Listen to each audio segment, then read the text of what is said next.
If you found the one, you should never give her up. Hello sweets and welcome back to my channel. I know, back to my channel, right? As if I've had so many videos, but I'm Frankie, and if you're new here and you have no idea what's going on, honestly, none of us do, so that's perfectly fine. Furthermore, go ahead and just hit that subscribe button for me and ring that bell if you haven't already, and let's just roll right into it.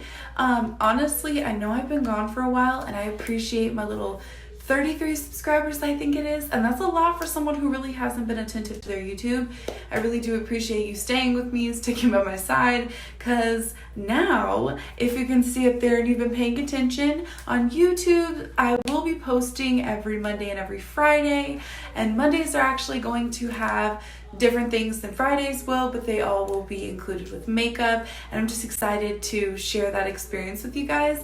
So that's going to be today's video. Actually, the concept is going to be an on this day fact. Oh, excuse me. But yes, they're going to be facts from history on today's date, which happens to be Monday, May 4th. This one happens to come to you from the 1930s, 1931 to be exact. It actually is pretty funny because this one isn't so much as like it's creepy or horror or mysterious.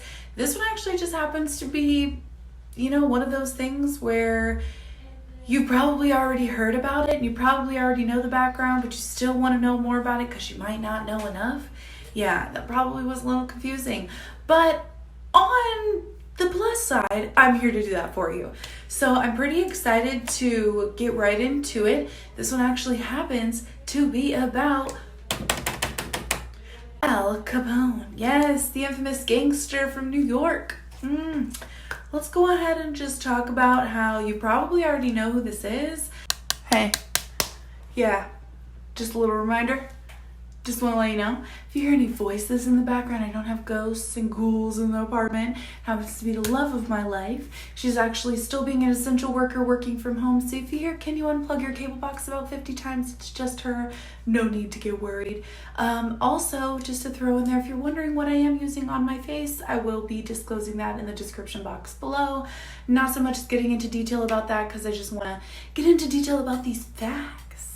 So, yes, it's Al Capone, the oh so infamous gangster that everybody knows from Scarface, and that's how we depicted him. And you know, a lot of people who are into digging up people's facts and how much of the movie was real and how much of it wasn't, I'm actually here to bring you an odd fact that's not so much about him murdering people or killing people, but it's more about tax evasion.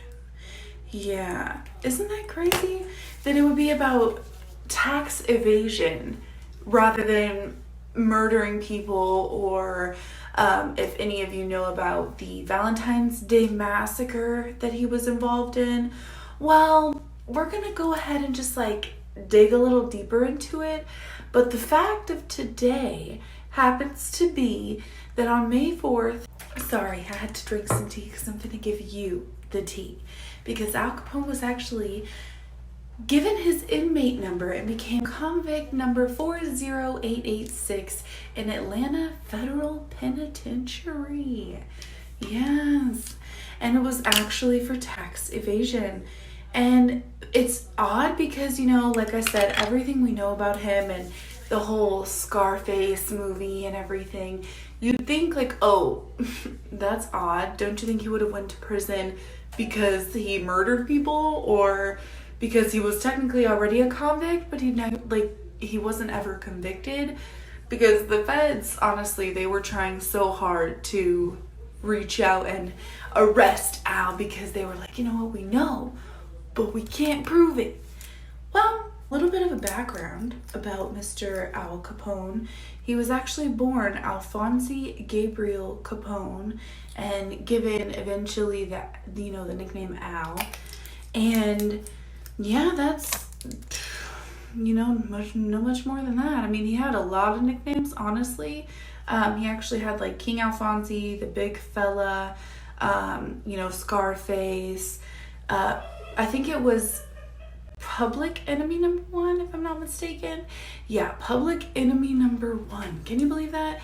They just, yeah. But we'll get more into that. You'll understand why he was given that nickname, and among some other nicknames that he had as well, because like I said, they were a lot. And he was born January 17th of 1899. I know, can you believe it was like so long ago? Like, maybe that's just me and my ignorance and not even thinking that it was in the 1900s that he was born. But yeah, he was born to 2 Italian immigrants. His father was Gabriel Capone. His mother was Teresa Riola. Yeah, don't cover me on the pronunciation on her last name because that's how it was spelled, so that's what we're going with. And they actually came from Angry, a little kind of commune, I guess you could say. That's what it, that's what some places were telling me, is that it's a commune on the outside of Naples. And they pretty much just wanted a better life for themselves and their children. They had a lot of kids.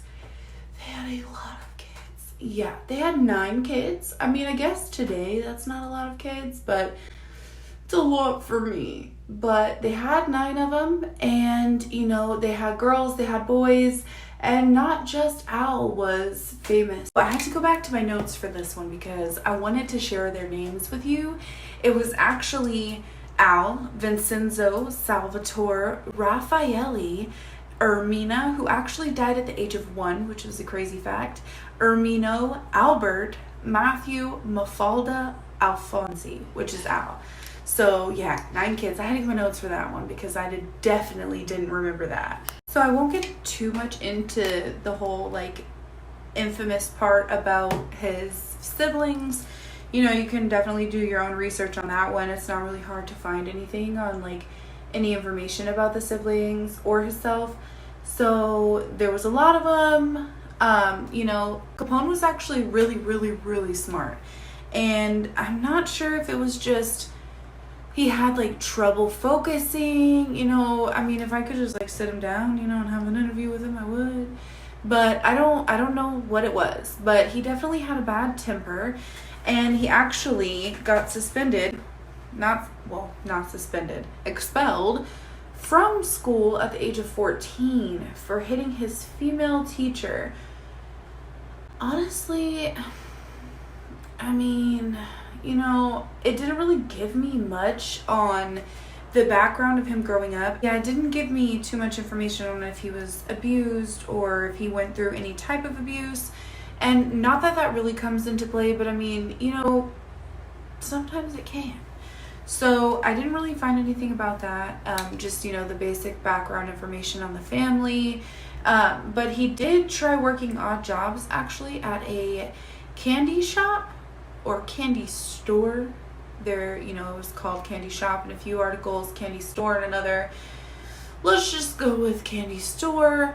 And he also worked at a bowling alley. I did not find the names on either of those, but like I said, you can always dig deeper and do your own research on that if you'd like a little bit more information on where he did work when he was younger.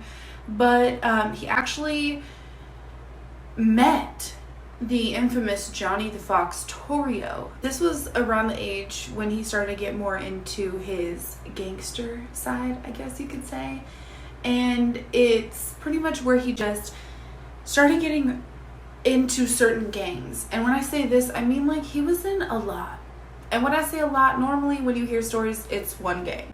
And you usually can't get out of that gang without some type of repercussion. And he was actually involved with the small town gangs. And they were the Junior 40 Thieves, Brooklyn Rippers, 5 Points Gang, and if I'm not mistaken, the Bowery Boys. And those were the ones that I found. Those are the ones, and honestly, that's enough for me. And those are who he ran with. And I'm not sure if he ran with them at the same time, or if those were just all over, different times. But yeah, it was a lot. This is around the time where he would be feeling himself more. He's getting older. He's not 14 anymore, because this is happening between 14 and 18. And he actually was introduced to Francesco Frankie Yale by Johnny. And Frankie was actually a club owner. He actually owned numbers of clubs. I didn't find any names or anything. But he owned a lot of them. And honestly, you could gamble, you could drink, you could pay for sexual acts. And it was just one of those times, you know? I mean, this is the 1920s. I mean, it's almost rearing the 1920s. It's like 1915, somewhere around there, because like I stated, he was born in 1899. And he just, you know, he was like, okay, let me see what I can do about this. So Frankie actually introduced him into being a bartender slash bouncer slash pretty much his backup. He was just pretty much like backup for Frankie. And like I said, pay attention, because his anger will come into play, and it did when he was working for Frankie. And he actually, insulted, and this is, some people say it's allegedly, but a lot of articles are saying this, so we'll just say allegedly. But he actually allegedly insulted a lady at the door. He was just like, "You ugly, you're not getting inside." And her brother was like, "I'm not having that." And her brother Frank Galluccio, just slashed Al in the face 3 times. It says 3 times. That's what I researched multiple places just to be sure. And it was actually said that after he was slashed by Frank, that he never took pictures or tried not to take pictures, showing his left side of his face. He was like, "Give my right side." He got slashed, didn't want to take pictures, and when he did, he tried to get the right side. And so many people would ask him all the time, like, "What happened to your face, man?" And he was like, "War wounds." A war. If that's what you call war, honestly, I just want to say, you failed your mission, sir. Like, what made you think that, even if it wasn't her brother, that somebody else wasn't going to be like, "Well, you know what? Screw you, and here you go." So that's what happened, and he actually then earned his Scarface nickname. Here we go, one of the nicknames coming into play. And this is where we reach a more calming side of the story. He, was 18. He decided, he was ready to be tied down, and he actually married a lady named May Coughlin. I'm not sure if that's how you pronounce it, but that's how it was spelled, so I was just like, I'm going with it. Then they had a son. They were like, "Ooh, time for a baby." And they named him Albert Capone, and he actually earned the nickname Sonny. Not too sure how, didn't do too much digging on him. I know there was some complications with his birth, not too sure what it was. But I do know that whatever it was caused Capone to pretty much be like, "You know what, I'm done. I don't want to do this anymore. I just want to continue on with my life, have my children, have my wife." I mean, it didn't last long. He went to Baltimore, and he was supposed to become a bookkeeper, but he actually couldn't resist the life. This is when he starts to have second thoughts, and he's like, I can't do it anymore. He's like, I need to go back. I need to go back. And it's crazy because at that time he was feeling that. He actually had gotten reached out to by Johnny, and Johnny called him and was like, "You know what? I need you to move to Chicago and run my mob empire with me." And, Al was just like, "Let's go.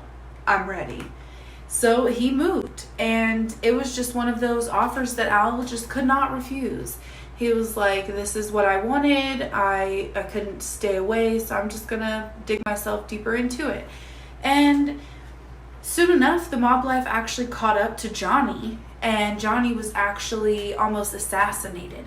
And he actually had to leave Chicago, in which he handed reins over to Al. Al was like, "Say no more, man.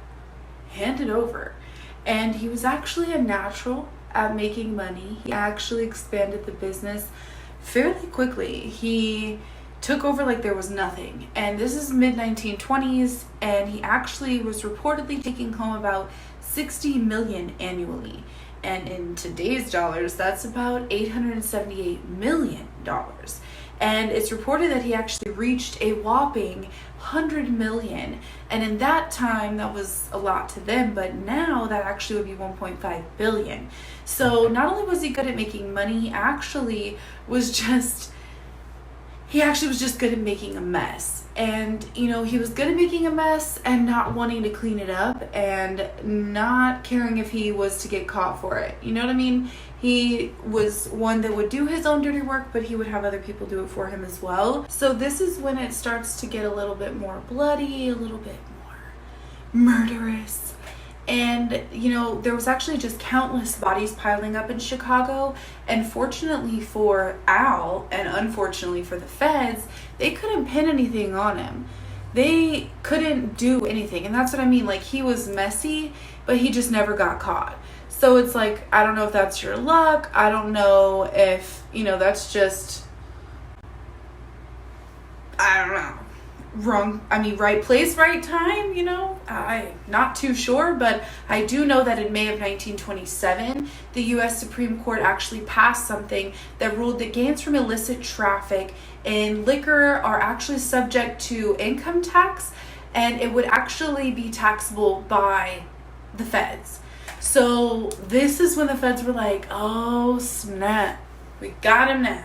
Like I said, this is when it starts to get, I guess you could say, a bit more on the gory side. I don't know if all of you know, but on February 14th of 1929, there was the Valentine's Day Massacre. And it pretty much was one of those things where the feds just wanted so bad for Al to just have done all of the things wrong that went on in the city. And they wanted to pin everything on him because he was just that infamous. He was just, you know, there in your face. He was Al Capone, you know, Scarface, which is a name you loathe, by the way, if I didn't say that, side note. And he actually, well, it's said, apparently, allegedly, that Capone actually hired gunmen to pose as police officers, and they actually say that they executed 7 members of the bugsmoran gang. Whew. That's a whole nother story. Honestly, bugsmoran is just a story for another time because it does come into play. They do meet along the way, obviously. They have some bad blood there. But, you know, side note, Al was actually in Miami when the shooting went down. There was actually, supposedly, allegedly, a picture that has him in the picture with multiple people that he actually was with that day in Miami. And, you know, I'm not too sure how anybody thought that he was there, but like I said, this is when it comes into play that the feds were just like, we want him. We want to pin this on him. But they couldn't. There was no evidence. There were no witnesses. There was no one that was prosecuted at all. Honestly, the feds thought that Capone did it.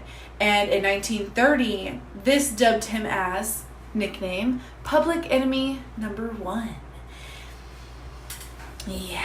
Honestly, I'm just going to say this is when it also comes into play that one of his brothers, Ralph, well, they called him Ralph, happened to be dubbed Public Enemy Number 3 as well.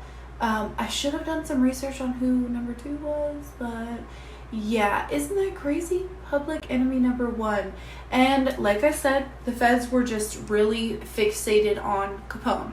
So they wanted to try to get him any way that they could. And they were just slowly but surely building their case against Al, because despite all of his extravagant lifestyle and carpets, rugs, guns, women, despite all of the extravagant things that he had, he never filed income tax. He claimed that they can't collect legal taxes on illegal money. Okay. What? Boy, what?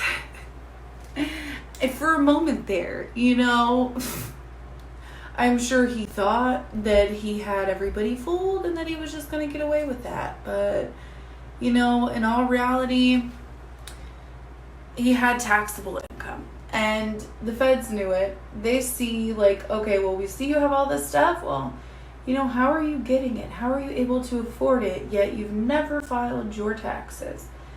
Isn't that crazy? File your taxes, girls and boys. Because if you don't... Now we get into more of where he was indicted. And he was actually indicted on 22 counts. 22 counts of federal income tax evasion, being sentenced to 11 years in prison, being fined $50,000, and having to pay back taxes of $250,000. And back then that was a lot of money. So, I mean, you know, if you think that's not a lot of money, well then more power to you. But he tried. He kept trying his luck, and he actually, his first stop was in a prison in Atlanta. And he was actually bribing cops to get what he wanted.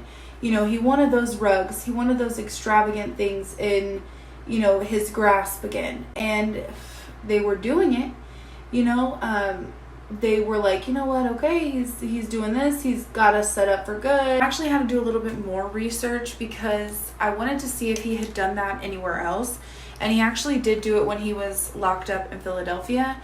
And, you know, I'm not too sure what they did with him there or like how they punished him or anything. But when he was there, they punished him by sending him to Alcatraz once he was found out.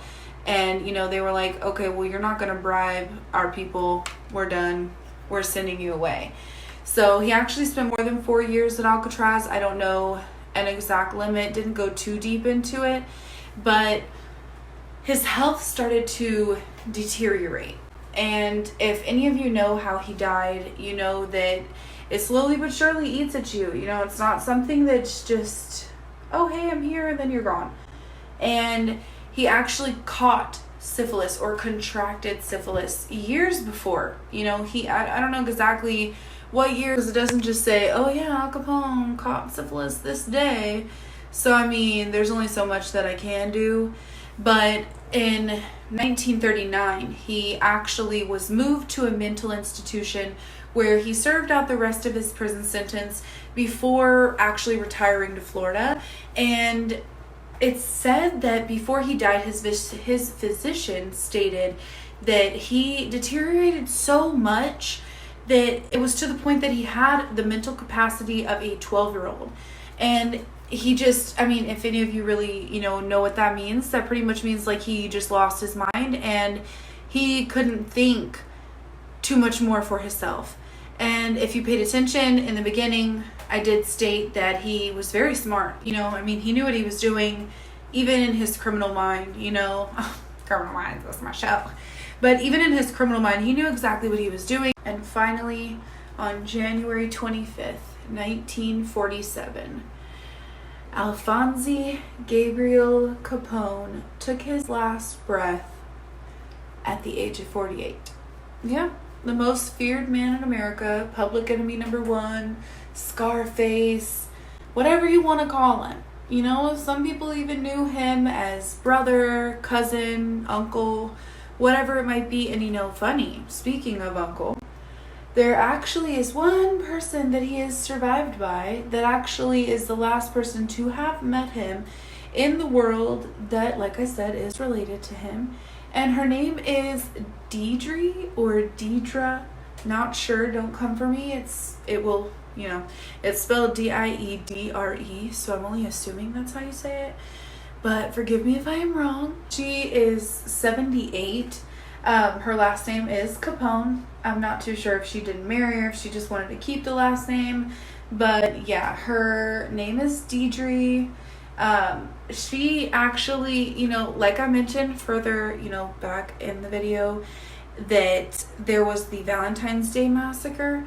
Well, to this day, you know, she still states that she has the utmost proof that he was never a part of that. And, you know, I mean, can we really say anything? Because one, that's her family. Two, I mean, there really wasn't any evidence. There was no one prosecuted. It's not like that's what he was put in jail for when he finally passed away. It was tax evasion. And, you know, I mean, I know that probably would be something that's very hard because you want to fight for your family. But, you know, hey, here she is out here fighting for Uncle Al. That's how she said she knew him. She knew him by being Uncle Al. That is his, you know, great niece. Not sure like how many nieces down the line she is. But yeah, she said she knew him as being one of the sweetest men alive. And that she never believed that he would ever hurt a soul. So, I mean, I wonder how that comes into play with her if, like, if I could sit her down in an interview and be like, okay, do you ever think he did anything illegal? You know, if you, I want to know if, you know, since you have all the proof, and I've seen the pictures, you know, in her interviews and her stories and everything that she's had, she has a picture that she states is the picture when he was in Miami and they tried to place him as being the one who hired those gunmen to shoot bugsmoran's men. Sorry, doing my eyebrows on camera is pretty difficult. So I would just ask, like, if you, knowing the stuff that you know now, knowing that, you know, you say that he wasn't there, that you have all the proof that he was in Miami, what do you think about all of the other stuff that he did?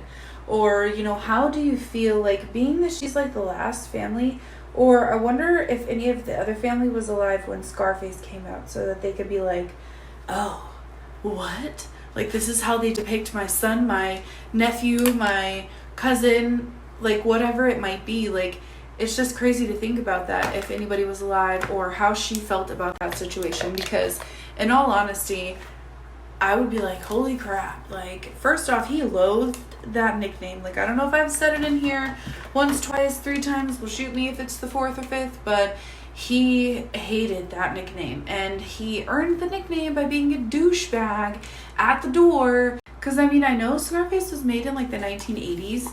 And I want to know. I mean, maybe I should just do my research. You know, like I'm telling you guys, do my research on who was still alive when the movie came out. But yeah, she survives him. Great niece.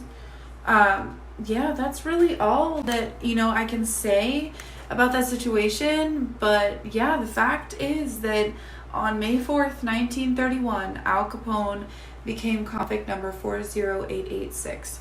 And it's just, I don't know, like I said, the whole story is crazy to me because it's all about him just being subject to getting caught for taxes.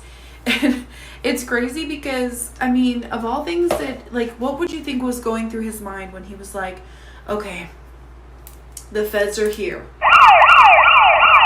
What's it for? But, I mean, maybe he just knew. I mean, I'm definitely just assuming that, you know, he just automatically knew what they were coming to get him for. But just to be sitting there and being like, you know what? Forget about it. They got me. And then I wonder if he knew that he had contracted syphilis before he got to prison or after. And I know that it said something about him being married twice. I just, you know, I only did my basic research on May. So I'm not too sure. You know, if I was him, I'd have been sitting back and I'd have just been like, they're taking me. They're taking me away. They got you. You know, I mean, what can you do? You just file your taxes. Like I said, file your taxes, boys and girls. This is really just like the quick, you know, backstory on Alphonse Gabriel Capone, known as so many other things. And this is just, I'm just, like I said, I don't know. I just can't get over it that it was tax evasion. Not like, hey, you killed these 50 million people. Let's go ahead and arrest you for it. Meanwhile, it's like, you owe us money. Let's go ahead and collect. So, yeah, sorry, I had to do my lipstick off camera. It was just not working. But I do want to say I had fun. I had fun researching this. I had fun actually, you know, digging deeper into the topic and, you know, trying to just find things that not everybody's going to know about him. Because, like I said, he is somebody that is well known. He, you know, he's known everywhere. You know, if you've seen Scarface, you know that Al Pacino played Al Capone pretty much to the T, if you would say. And it's really nice knowing that once you dig deeper, you can actually see a kind of softer side to these harder people or more gangster people, I guess you can say. And it's just, I don't know what it is. Maybe it's just me. Yeah, that about sums up Mr. Al Capone and his little however many minute long video this is backstory. I'm glad that, you know, whoever stuck with me, and I hope that, you know, you liked the information, you liked the video. I do want to say that this is very hard trying to be a YouTuber. You know, not a lot of people are just going to sit here and be like, yeah, it's so hard. You know, it is. It is hard trying to come up in this, you know, influencer world. And I'm just trying to show everyone my talent on top of just trying to get feedback for, you know, my career. And, you know, whoever's out there and just loves what I'm doing, I definitely appreciate it, because it's something that, you know, a lot of people are seeking out there, especially up and coming makeup artists. And honestly, you just gotta stick with me, you know? And yeah, I need a lot. You just gotta stick with me and show me more of what you'd like. You know, comment below if you have a story you want to speak on, or, you know, if you look up next Monday's facts and you're just like, look, I found like 50 of them, but let's go ahead and do this one. You know, shoot me a message, shoot me some feedback. I definitely would appreciate it. You know, I'll pin some information down below as well in case you guys are interested. But, you know, I'm just overall excited to get into this whole on this day fact every Monday thing. So you just have to stay tuned and see what I have in store for you guys. And, you know, honestly, this is the final look. So like I said, you can catch all of the details of this look in the description. Catch me on Instagram with all of the pictures. And yeah, I can't wait. Hey, you there, yeah. I just want to let you know, I'm also going to include the codes that I have, because some of this wonderful makeup that I am using, and please excuse the hand because my hand looks like this, so my face can look like this, but I am going to leave all of those codes down below as well, so feel free to use those for some money off. You know, we're trying to save some money, but I also wanted to just throw it in there. I do know that COVID is going on, so I want to give something to you guys that's going to make you feel a little bit better and get your mind off of what's going on. So like I said, feedback is welcome. I appreciate it. You can reach me on every platform, and I hope to see this go so far. Oh, you thought I was done? No, sweetie. Because on Friday, I'll have another video dropping. And if anybody knows me, they know I am a horror freak. I love mystery, murder, mayhem, whatever it might be. So I will do a Freaky Friday kind of feel. So yeah, stay tuned for that too, because I'm super excited for that one. I'm actually doing all of that research and everything now. I will be posting constantly, so turn on those notifications. Like I said in the beginning, hit that bell, because when you ring that bell, those notifications come in and you'll be able to be one of the first ones to view the video and one of the first ones to comment, so I can see you down there and say hello. But yeah, I'm super excited. So like I said, stay tuned, keep following. I love you guys. If you found the one, you should never give her up. I think it's the way life changes when in love, yeah.